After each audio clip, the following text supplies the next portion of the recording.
যদি সন্তান কোনো দুষ্কর্ম করে তাহলে সেই অপরাধ শুধু কি সেই সন্তানের? না, যদি সন্তান দুষ্কর্ম করে তাহলে অপরাধী তার মাতা পিতাও, যারা পুত্রমোহর কারণে সেই অনুচিত কাজে তাকে বাধা দেননি।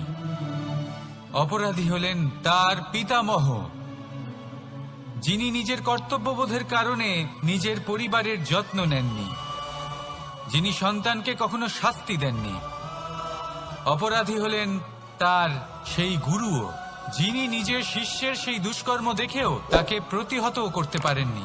একজন হবু রাজার কর্তব্য হলো নিজের প্রজার কাছে সে যেন এক উদাহরণ প্রস্তুত করতে পারে, কিন্তু যদি এত অনুচিত উদাহরণ প্রস্তুত হয়ে থাকে তাহলে মা বাবার, বাড়ির বয়োজ্যেষ্ঠদের কর্তব্য হলো ওনারা যেন সেটা সেখানেই থামায়।